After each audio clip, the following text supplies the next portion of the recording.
उनकी छपाक तो छपाक से पिट गई, परंतु उनका अपना काम सेट हो गया। क्यों? उनको जो है जहां से फंडिंग आनी थी मिल गई। तो आज देश ये जानना चाहता है कि जो पाकिस्तान वालों का खाएंगे या आईएसआई वालों का खाएंगे, वो अपने देश का गुण कैसे गाएंगे। आज इंडस्ट्री के अंदर जो है देश के लोगों को धोखा देने का एक बहुत बड़ा एक मैकेनिज्म काम करता है।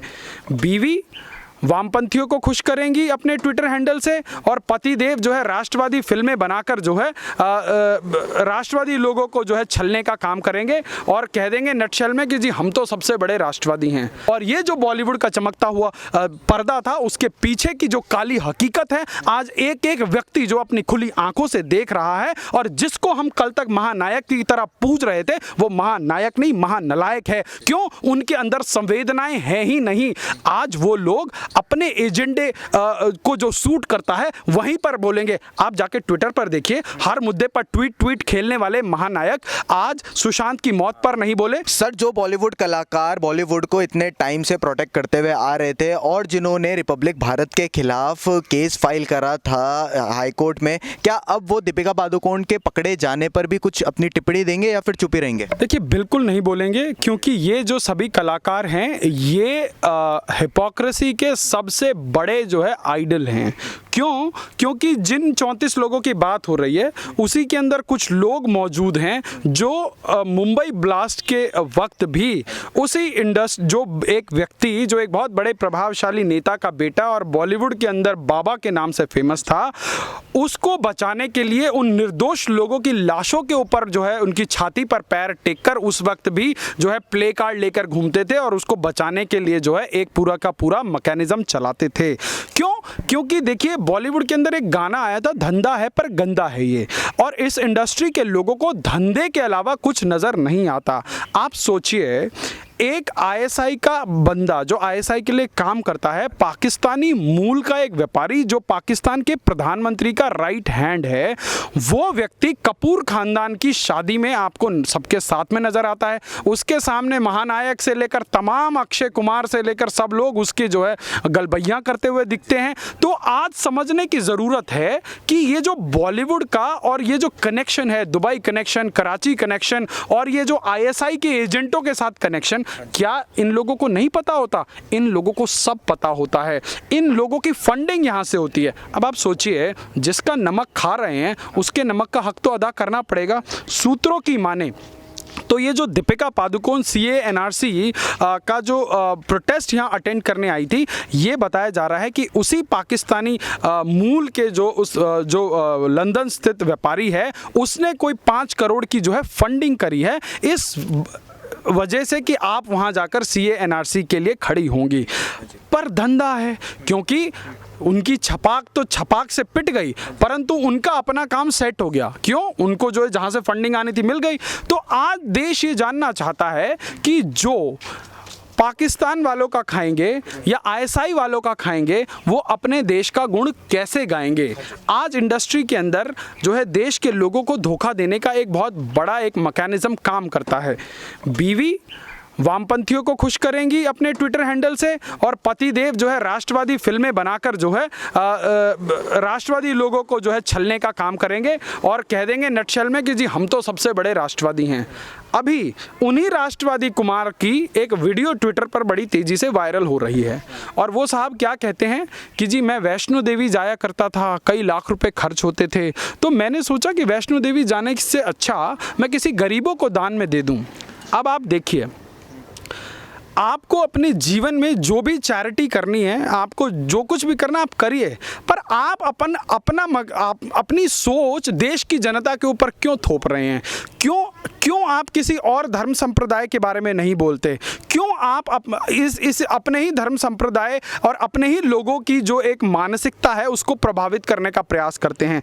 तो बॉलीवुड का लब्बो लुआब यही है कि आप इन फिल्मों के माध्यम से पहले तो ये आपसे ही पैसा कमाएंगे, फिर उसके बाद जो पैसा आपसे कमाएंगे उसी से आपकी सोच को और आपकी जो अगली पीढ़ी है उसकी सोच को प्रभावित करने का प्रयास करेंगे, ताकि आपके बच्चे अपनी संस्कृति मिट्टी से कट जाएं, अपनी जड़ों से कट जाएं और ये जो एक सेकुलरिज्म का लबादा ओढ़ के जो एक नई किस्म की जो सोशलिस्ट एक सोच ये देश के अंदर पेनिट्रेट करने का प्रयास कर रहे हैं, ये बहुत ही खतरनाक है। आज हमको और आपको सोचना ये पड़ेगा कि ऐसा किसी दूसरे संप्रदाय में क्यों नहीं होता। क्योंकि आप आमिर खान को देखेंगे कि वो अपने मक्के मदीने हज करने जाएंगे, परंतु पीके जैसी फिल्म बनाएंगे, भगवान शिव को निरीह दिखाएंगे और रोड पे दौड़ता हुआ दिखाएंगे। क्या उनके धर्म के अंदर जिस जो है संप्रदाय से वो आते हैं या जिसमें उनकी आस्था है उसमें भी तो तमाम कमियां हैं। क्या वो उस संप्रदाय के बारे में कुछ बनाएंगे, कुछ फिल्में बनाएंगे या उसको क्रिटिसाइज करने का प्रयास करेंगे? कभी नहीं करेंगे। यदि गलती से कर भी दिया तो उनके सिर की बोली लगा दी जाएगी, उनके खिलाफ फतवे जारी हो जाएंगे और उनको जो है इंडस्ट्री के अंदर काम करना भारी पड़ जाएगा। क्यों? हमने तमाम लोगों को देखा है इंडस्ट्री के अंदर, पर आसान है क्योंकि सनातनी लोग हैं, सनातनी लोग इंक्लूसिवनेस की बात करते हैं, सर्वे भवन्तु सुखेन सर्वे सन्तु निरामय की बात करते हैं। हम ये नहीं कहते कि आप यदि हमारी धार्मिक आस्था हमारी सोच के साथ यदि आप इत्तेफाक नहीं रखते तो आप राक्षस हैं या आप काफिर हैं, परंतु आज इस देश के अंदर बॉलीवुड के माध्यम से एक ऐसा जहर का इंजेक्शन देश के लोगों को लगाया जा रहा है कि जो हमारा धार्मिक विवेक है, जो हमारी धार्मिक समझ है, वो शून्यता की ओर जा रही है।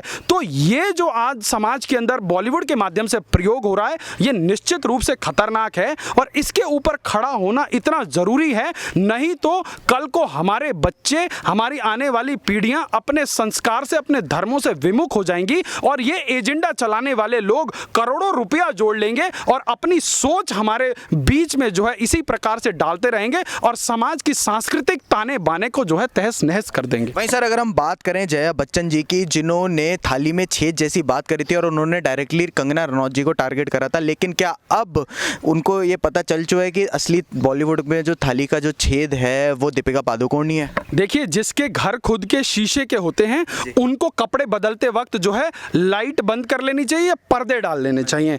तो जो बात जया बच्चन जी कह रही हैं, जया बच्चन जी कब बोली? जया बच्चन जी दिशा सालियान की मौत पर नहीं बोली। दिशा सालियान उनकी ही बहू की मैनेजर 2 साल तक रही, उसकी मौत पर नहीं बोली। जया बच्चन जी सुशांत सिंह राजपूत की मौत पर नहीं बोली, पर जया बच्चन जी तब बोली जब बॉलीवुड के अंदर जो है कई हजार करोड़ के ड्रग नेटवर्क का खुलासा हो गया। क्यों? क्योंकि तमाम वीडियोज वायरल हो रही हैं। उनकी वो बेटी 2 लोगों के कंधों पर नशे की हालत में डगमगाती हुई जब वो जा रही हैं, जब वो फोटोज वीडियोज वायरल हो रही हैं, तो उनको लगा कि अब ये जो जांच की आंच है कहीं हमारे घर तक ना पहुंच जाए, हमारे नाम का, जिस नाम का हम खा रहे हैं, जिस ब्रांड बच्चन के पीछे हजारों करोड़ की एंडोर्समेंट है, हजारों करोड़ की फिल्में हो रही हैं, कहीं उसके ऊपर, क्योंकि धंधा है और धंधा बड़ा गंदा है और इस धंधे पर जो चोट पहुंच रही है उसके खौफ ने इन लोगों को जो है बोलने पर मजबूर कर दिया, इन ड्रग पेडलर को बचाने के लिए मजबूर कर दिया। आप बताइए, बॉलीवुड के अंदर हर रोज कास्टिंग काउच होता है और उसके बाद जया बच्चन जी को लगता है कि बॉलीवुड जो है गंगा की तरह साफ है। इस बॉलीवुड के अंदर कराची से लेकर दुबई और कहां से हवाला के पैसे से अंडरवर्ल्ड फंडिंग करता है और इनको लगता है कि बॉलीवुड गंगा की तरह साफ है।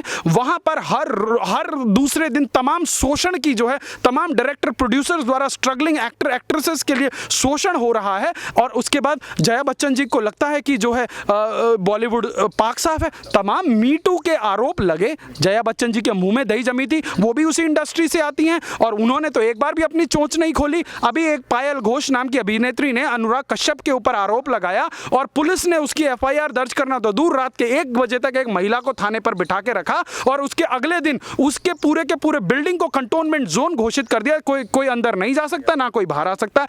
तब जया बच्चन जी कुछ नहीं बोली। तो ये एजेंडा चलाने वाले लोग, देश की जनता के सामने ये नकाब ओढ़े हुए लोग, 24 घंटे किरदार में रहने वाले लोग, क्योंकि इनको खुद को नहीं पता होता कि कब हम किरदार में हैं और कब हम असलियत में हैं।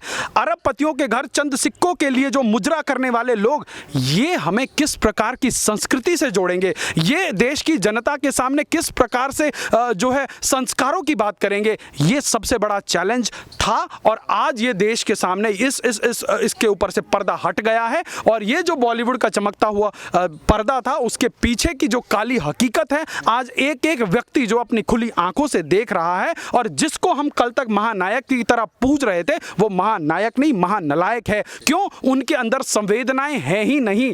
आज वो लोग अपने एजेंडे को जो सूट करता है वहीं पर बोलेंगे। आप जाके ट्विटर पर देखिए, हर मुद्दे पर ट्वीट खेलने वाले महानायक आज सुशांत की मौत पर नहीं बोले। देश के अंदर इतना बड़ा राम मंदिर का जो है सैकड़ों साल से जो है पेंडिंग मुद्दा आज किस प्रकार से एक लोकतांत्रिक व्यवस्था के अंदर लोकतांत्रिक लड़ाई से जब उसका शिलान्यास हुआ तब नहीं बोले।